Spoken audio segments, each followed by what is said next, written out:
उपासक, मन में यदि कोई वासना रखोगे तो तुम्हारा पुनर्जन्म निश्चित है। बहुत ध्यान से सुनिएगा, ये बड़े न्यायाधीश हैं, ये ब्रह्म प्राप्त भगवत प्राप्त महापुरुष जो बोलते हैं, यही प्रमाण माना जाता है। उपासक उपासना के रहस्य को अब तक नहीं समझ पाता जब तक कोई लौकिक पारलौकिक वासना सुरक्षित रहती है। ये वासना बहुत सूक्ष्म होती है, साधना से दब जाती है, पर जैसे वायु का संयोग और फूस का संयोग होने पर चिंगारी पुनः ज्वाला रूप धारण कर लेती है, ऐसे ही साधक के हृदय की वासना साधना से जो चिंगारी रूप में हुई वो दबी रहती है। अगर उसे पुनः संयोग और अनुकूलता मिल जाए तो पूरे हृदय में वासना की ज्वाला जग उठती है। उपासक अब तक सावधान रहे जब तक भगवत साक्षात्कार न हो जाए। भगवत साक्षात्कार होने के बाद कोई भी संग इतनी सामर्थ्य नहीं रखता कि उपासक के हृदय में वासना की स्फुरना ही पैदा कर सके। जैसे जगा हुआ पुरुष को स्वप्न के पदार्थ नहीं खींच सकते, ऐसे हुए हृदय में ज्ञान का प्रकाश फिर पुनः ये माया अंधकार से घसीट नहीं सकता। इसलिए उपासक कभी मनोरंजन में न फंसे। मन जल रहा है, कैसे इसको आनंदित करे, ये उपाय कहीं जागतिक न कर बैठे, नहीं तो धोखा हो जाएगा। जब मन उदास हो तो इसे प्रियालाल की लीला चरित्रों में, महापुरुषों के चरित्रों में, महापुरुषों के वचनों में इसको लगावें। इसकी उदासी प्रभु के चिंतन से दूर करें, ना कि विषय भोगों से। अगर कहीं किसी माया रचित वस्तु व्यक्ति स्थान के संयोग से तुम्हारी उदासी नष्ट हो रही, तो परिणाम में उपासना भी नष्ट हो रही है। ध्यान देना इस विषय पर। चाहे वो रसेंद्री का विषय हो, जनेन्द्री का हो, नेत्रेंद्री का, घ्राणेन्द्री का, त्वगेंद्री का, शब्द स्पर्श रूप रसगंध यदि ये प्रियालाल से विलग करके भोगे जाएं, उपासना को ढक देते हैं, पश्चाताप पैदा होता है, हृदय ग्लानि से भर जाता है, जो सहज आनंद है वो ढक जाता है। इसे अच्छे से हृदय में बैठा लीजिए। जब मन निराश और उदास हो तो अध्यात्म के द्वारा इसको आनंदित करें। विषय भोगों में लगाकर आध्यात्मिक शक्ति छीन करके कभी कोई उदास मन को प्रसन्न नहीं कर पाया, न कर पाएगा, ना है किसी का। चाहे जितना वैभव एकत्रित कर ले लोक लोकांतर का, मन प्रसन्न नहीं हो सकता। मन प्रसन्न होता ही परमात्मा चिंतन से है। अगर भजन की खुराक मन को नहीं दी तो विषय खुराक में टूट पड़ेगा, वो तुम्हारे रोके नहीं रुकेगा।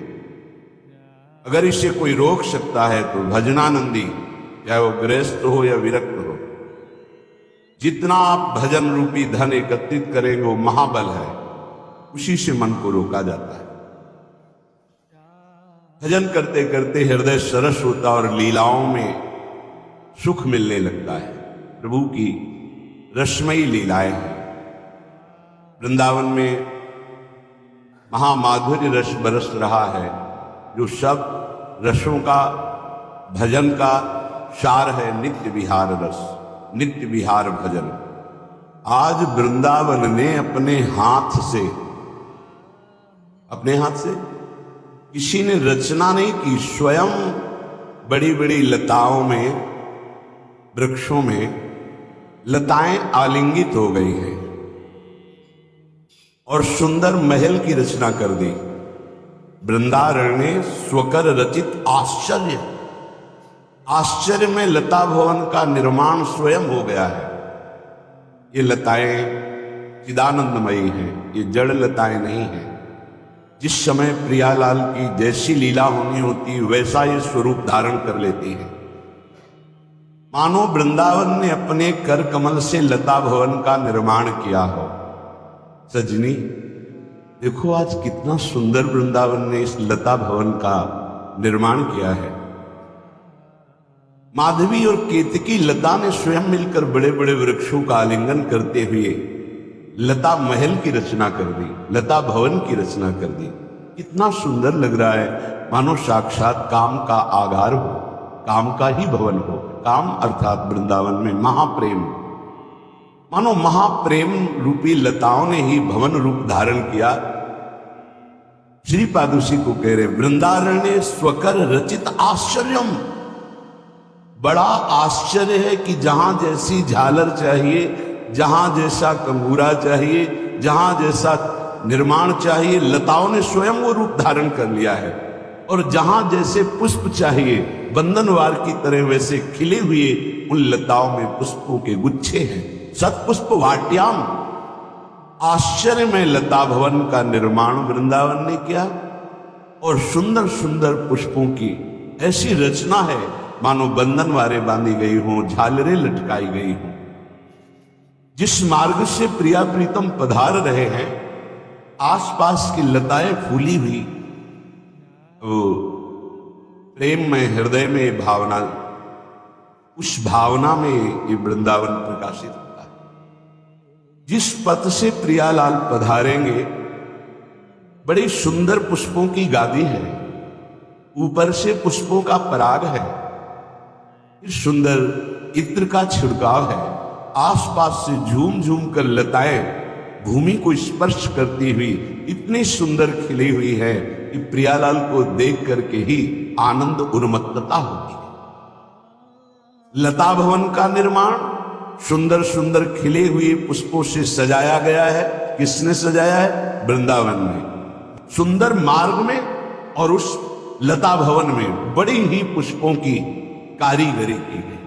जगह जगह ऐसे चित्रों की रचना, ऐसी चौक पूरी गई है जिससे प्रियालाल को आनंद बढ़े। ऐसे पशु पक्षियों का लताओं ने निर्माण किया है। दूर से लगता है वो मयूर बैठा है, वो शुक बैठा है, वो सारिका बैठी। बड़ा आश्चर्य में मंडप है। हमारी प्रिया जो आकर यहां विराजमान होंगी, मृदु मृदु दलों से, कोमल कोमल कोपलों से वृंदा सखी ने सैया की रचना की है। ये वृंदावन की अधिष्ठात्री देवी है। बहुत ही सुंदर कोमल कोमल पल्लवों से, कमल के दलों से आच्छादित सैया की गई है। अब उस पथ से अभिसार करते हुए हमारी जुगल जोरी सरकार पधार रही है। सब सखियां देख रही मार्ग जो शतपथेन कोमल कोमल पुष्प दलों से गादी बिछाई गई है। मार्ग में सुंदर कोमल सुगंधित पराग, सुगंधित द्रव्य छिड़का गया है। उसके ऊपर अति सुकुमारी लाडली पी किशोर सुकुमार धीरे धीरे लता भवन से निकलकर इस मंडप में पधार रहे। तो सब सखियों की दृष्टि लगी नवीन जलधर की सी अंग कांति, करोड़ों कामों को मूर्छित कर देने वाली, जिनकी मुस्कान, जिनका लावण्य ऐसे लालजू श्री लाडली जू के गले में गलवहियां दिए हैं। और अनंत बिजलियों की सी गोरी कांति जिनकी श्रीअंग से प्रकट हो रही, ऐसी महासौंदर्य समुद्र जो लालजू के चित्त को चुराने वाली है, वो प्रिया जो लालजू को गलवहियां दिए हुए, युगल सरकार परस्पर गलवहियां दिए हुए आ रहे। ऐसी सांवरी गोरी जोड़ी है। ये सखियां एक संग निरख रही है, जो पहले से सुंदर सुंदर स्वर्णिम कमल दलों से, सुंदर सुंदर नई नई कोपलें जो है उनसे सैया रची गई थी। युगल सरकार धीरे धीरे कदम बढ़ाते हुए आते हैं और उस लता मंडप में, लता मंदिर में उस सैया पर विराजमान होते हैं। एक एक क्षण की शोभा का सखी जन पान कर आते हुए गलवहियां दिए हुए अब दोनों युगल सरकार शैया पे विराजमान है। अद्भुत महाप्रेम रस वार्ता होती है, हास परिहास हो रहा है। समस्त सहचरियां एक एक इंद्री से प्रियालाल का पान कर रही, नेत्रेंद्री से रूप का, श्रवणेंद्री से जो प्रिया प्रीतम परस्पर अमृतमयी वार्ता कर, एक एक अक्षर में प्रेमामृत बह रहा है। उनकी चितवन, उनकी मुस्कान, उनकी वाणी, उनका हास परिहास ये सखियां पान कर रही। बिल्कुल उदाहरण तो त्रिभुवन में कोई है नहीं। अगर कहीं ये शोभा, ये हास परिहास, ये प्रेम के लिए थोड़ा सा नेत्रों में झलक जाए तो प्रेम समाधि लग जाए।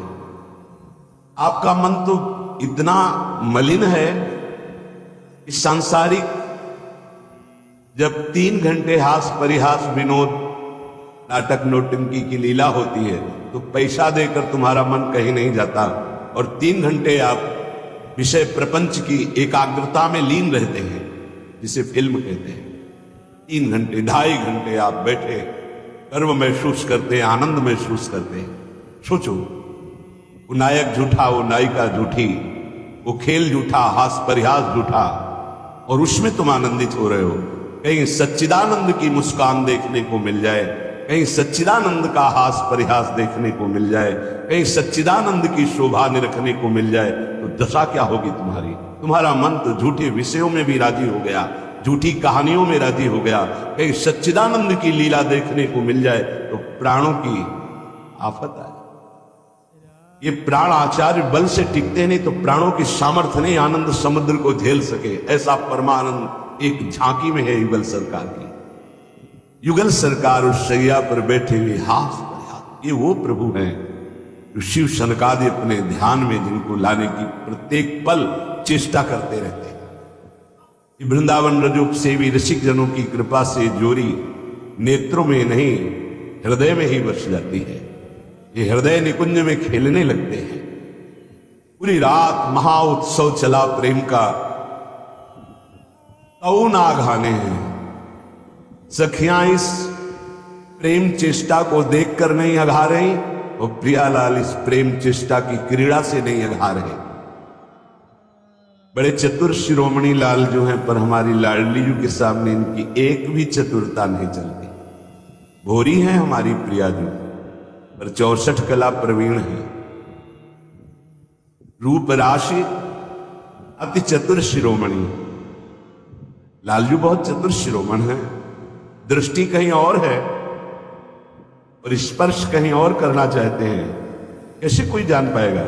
दृष्टि कहीं और है तो लगता है इधर, लेकिन चतुर शिरोमणि प्रियाजू समझती है। परम प्रवीण श्री प्रियाजू के आगे लालजू की एक चतुरता नहीं चलती प्रेम क्रीड़ा में। यद्यपि प्रेम कला में दो परम प्रवीण हैं, एक दूसरे की प्रवीणता देखकर दोनों मुस्कुरा रहे हैं, और प्रियालाल की प्रवीणता को देखकर सखिया आनंद मगन हो रहे हैं। अद्भुत कुंज में अद्भुत विलास करते हुए सुंदर सुंदर अरुण वर्ण के पीत वर्ण के फूलों की कुंज सजी हुई है। मध्य में अरुण वर्ण के पीत वर्ण के फूलों की शैया पर अरुण वर्ण के पीत वर्ण की पोशाक धारण किए हुए हमारे युगल सरकार विराज। अद्भुत पोशाक, अद्भुत आभूषणों की कांति और अद्भुत अंगों की शोभा, मानो रूप समुद्र में अद्भुत शोभा की तरंगें उठ रही हो। ऐसे युगल सरकार मंद मंद मुस्कुराते हुए कुछ रंग भीनी बातें कर रहे हैं। जब बातें करते हैं तो बेसर का मोती श्वास लगने से हिलता है। अद्भुत शोभा हो रही है। प्रिया प्रीतम परस्पर रीझ रहे और सखियां रीझ रीझ कर प्राण न्यौछावर कर। ये महासुख चिंतन का है। वृंदावन के रसिक परमहंस इसी शोभा इसी रस में सदैव डूबे रहते हैं। श्रीपाद प्रबोधानंद जी महाराज कह रहे हैं, धन्य है उनका जीवन जो राधा क्रीड़न कृष्णोवतु, जहां श्री प्रिया प्रीतम क्रीड़ा कर रहे हैं वहां दृष्टि पहुंच चुकी है। धन्याति धन्य उनका जीवन है जो युगल सरकार की रूप माधुरी केली माधुरी का पान करके जिनका हृदय पूर्ण रहता है। लोक लोकांतर की कोई पदवी, मोक्ष आदि की भी जिनकी चाह नहीं रह गई, वो इस रस का रसास्वादन करते हैं। उपासक अगर कोई वासना रखेगा तो इस उपासना की सिद्धि में बहुत विलंब हो जाएगा। सच्ची कहते हैं, कहीं सुख नहीं। आपका मलिन हृदय इसलिए हर जगह आसक्ति बस चिपक रहा है, ये भोग, ये सुख, ये सुख, ये सुख। सच्ची कहते हैं, निर्मल हृदय से अगर आप देखोगे तो इस माया रचित बनावटी संसार में सुख कहाँ है। किसी को भी मिला होता आज तक तो इतिहास में, शास्त्र में कोई लिख देता मैं परम सुखी हो गया, कहीं सुख नहीं। आप अपने जीवन को साक्षी करके देखिए, आप अपने हृदय के न्यायाधीश बनिए और बोलिए आज तक आपको किस भोग में सुख मिला। तत्कालिक आपकी तन्मयता के कारण आपको लगता है कि मैं भोग रहा हूं अमुक पदार्थ, अमुक भोग, उसमें सुख है, लेकिन थोड़ी ही देर बाद फिर आप निर्णय कीजिए जो आपने भोगा वो क्या था, फिर और थोड़ी देर बाद तो आप देखेंगे नवीन तृष्णा पैदा हो गई पुनः भोगने की। ये अभी तो अनुभव नहीं हुआ, एक बार फिर देखता हूं, इसका मतलब वहां सुख नहीं है। इसलिए पूज्यपाद श्री उड़िया बाबा जी महाराज कहते हैं, अय उपासक, मन में यदि कोई वासना रखोगे तो तुम्हारा पुनर्जन्म निश्चित है। और ध्यान से सुनिएगा, ये बड़े न्यायाधीश हैं, ये ब्रह्म प्राप्त, भगवत प्राप्त महापुरुष जो बोलते हैं, यही प्रमाण माना जाता है। अगर आप महान पाप किए हैं और कोई महात्मा कह दे जाओ कुछ नहीं, तब ठीक है, एक भी पाप का दंड आपको नहीं मिलेगा। सच्ची मानो ना, ये न्यायाधीश हैं, ये बड़े बड़े महापुरुष, इसीलिए इनसे जो लाभ मिलता है वो भगवान से भी बढ़कर लाभ कहा जाता है। क्योंकि भगवान में तो जब पूर्ण शरणागति होती तब हम तो हम सर्व पापेभ्यो मोक्षयिष्यामि मा शुचा, और पूर्ण शरणागति यही महापुरुष जन कराते हैं। एक एक शब्द पर कभी संशय मत करना, ये जीवन का वो सूत्र है जिनके आधार पर बाल्यावस्था से चला गया है। अय उपासक, अय साधक, मन में यदि कोई वासना रखोगे तो पुनर्जन्म तुम्हारा निश्चित हो गया है। होश में हो जाओ। वासना, ये भोग लो, ये देख लो, ये चाहत है, इसके सिवा हम नहीं कुछ पसंद करते, इसके बिना हम नहीं जी सकते, ये सब वासना। हिरण में ममता हो गई, भगवान के पुत्र हैं, भगवान ऋषभ देव जी के पुत्र हैं, भरत जी महाराज, अगला जन्म हिरण का हुआ। स्त्री में आसक्ति हो गई पुरंजनी में, तो पुरंजन का अगला जन्म स्त्री का होगा। अगर कोई भी वासना है आपका जन्म होगा, प्रमाण से कहते हैं बाबा। प्रार्थना करते हैं कोई वासना रहने न पावे, नहीं तो अगला जन्म हो जाएगा, बड़ा निकृष्ट भी हो सकता है। हम एक बहुत बड़े महात्मा की बात बता रहे हैं, बाबा कह रहे, जब हम राम घाट में रहते थे गंगा की, तो एक बड़े अच्छे महात्मा वहां थे। उन्होंने एक अपनी कुटिया बना रखी थी। एक दिन उनके कोई बड़े धनी मानी भगत आए और सोने की कई मुहरे चरणों में रखी, भेंट में रखी। उन्होंने सोच करके ले लिया कि संत भंडारा करेंगे, और गीता जी के एक बस्ते में बांध कर रख दिया। वस्त्र को आवेष्टित करके ग्रंथ को जब रखा जाता है तो उसे बस्ता कहते हैं। एक रस्सी होती और उसको जब ऐसे करके कई बार लपेटा, उसी में वो स्वर्ण की मुद्राएं रख दी, मोहरे। सोचा कि कभी समय आएगा तो हम भंडारा कर देंगे।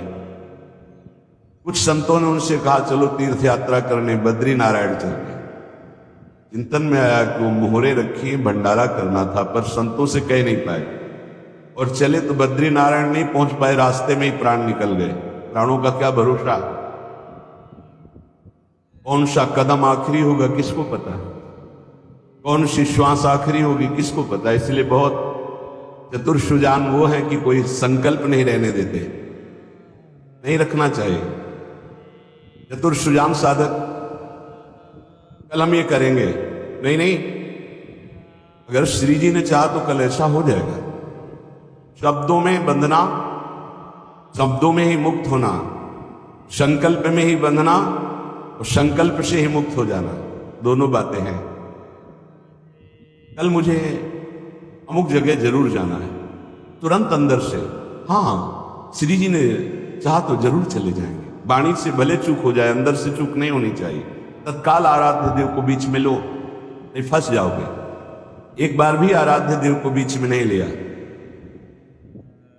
रास्ते में प्राण निकल गए। चिंतन चल रहा था कि लौट के आएंगे, वो स्वर्ण मुद्राएं जो रखी उनको बेच करके भंडारा, सद इच्छा भी नहीं रखनी। ये बहुत सूक्ष्म विषय है। अब उनका शरीर छूट गया। शरीर जब छूट गया तो शरीर की अंतिम क्रियाएं हुई जो संत की होती। 16 दिन बाद कुछ संतों को प्रसाद पवाया गया। महीना व्यतीत हुआ महाराज की कुटिया की जो सेवा सफाई में, तो बस्ता एक ऊंचे पे दिखाई दिया। कहा कि गुरु जी की गीता रखी हुई है। कोई बात नहीं है, कभी समय आएगा तो पढ़ेंगे, गुरु जी की गीता है। रात्रि में स्वप्न हुआ उनके शिष्य, बेटा मैं व्यतीत हो गया, दुख हो गई।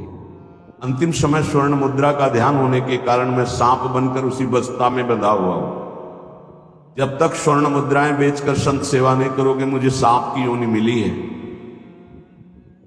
पूज्य पादुड़िया बाबा भी वहीं रामघाट में थे। उन्होंने स्वप्न सुनाया कि ऐसा ऐसा गुरुजी का स्वप्न देखा। सब संत एकत्रित हुए, सबके सामने जो ही बस्ता खोला गया, तो नवीन अवस्था का सर्प हड़काड़ के खड़ा हो गया। स्वप्न सच्चा निकला, क्योंकि वो आदेश हुआ था गुरु जी का। वो एक स्वप्न नहीं था, वो एक आदेश था। इसलिए सब संतों को एकत्रित किया था कि ऐसा कुंडली मारे, फन काढ़े उन्हीं स्वर्ण मुद्रा के ऊपर, वो ही महात्मा जी, क्योंकि स्वप्न में बता चुके थे। उस वस्त्र में देखा गया कोई छिद्र नहीं था जिससे सर्प घुसकर पहुंच सके स्वर्ण मुद्रा तक, क्योंकि कई लपेट होते हैं बस्ता में। ये देखकर सब महात्मा आश्चर्यचकित हो गए कि भाई थोड़ी सी असावधानी हुई कि स्वर्ण मुद्रा का चिंतन बना तो सर्प होकर के गुरु जी को बैठना पड़ा। उस सर्प को बड़े सम्मान, किसी को कुछ नहीं काटा, कुछ नहीं छेड़ा, उसको बहुत सम्मान से आदर पूर्वक जंगल में जाके दुखी होकर शिष्यों ने छोड़ा और उन मोहरों को बेचा गया। संत भंडारा हुआ, उनकी जो ही वासना की पूर्ति हुई, ये वासना बन गई थी, तो ही शरीर छूटा उनका और अपनी गति को प्राप्त किए। इसलिए उपासक, ये सद्वासना थी। सद्वासना जब बंधन को प्राप्त करा सकती है तो असद वासना कौन कौन सी दुर्गति देगी, ये बहुत सूक्ष्म विषय है। एक महात्मा पधार रहे थे तो वृक्ष के नीचे लेटे थे, ऊपर आम का फल था। पके हुए आम के फल में दृष्टि चली गई। अंतिम समय उसी में कीड़ा बनकर आम के पेड़ में आए। शिष्य समर्थ थे, उनको ध्यान के द्वारा जब पता चला तो उन्होंने फिर भजन बल से अपने गुरु जी का उद्धार किया। कई बार ऐसा देखा गया है कि शिष्य के द्वारा गुरु को भगवत साक्षात्कार होता है। सुतीक्ष्ण जी को पहले से ठाकुर जी का साक्षात्कार हुआ, साथ लेकर फिर अपने गुरु जी के पास साक्षात्कार करवाने प्रभु को गए। बड़ी महिमा है भजन की। गुरु प्रदत्त भजन से बड़ी सामर्थ्य शिष्यों में जागृत हो जाती है। विश्वास करो, विश्वास करो, बाबा 2 बार कह रहे हैं। जो कह रहे हैं उस पर विश्वास करो। कोई वासना मत रहने दो, ढूंढ ढूंढ करके वासना को नष्ट कर दो। तुमसे ना नष्ट होती हो तो गुरुजनों के सामने रख दो, प्रभु के सामने रख दो। प्रभु इस वासना को नष्ट करो। राधे राधे। अगर प्रेमानंद जी का यह वीडियो आपके दिल को छू गया हो तो वीडियो को लाइक करें, शेयर करें और अपनी प्रतिक्रिया हमें कमेंट में जरूर दें। और चैनल पे नए आए हैं तो चैनल को सब्सक्राइब करें।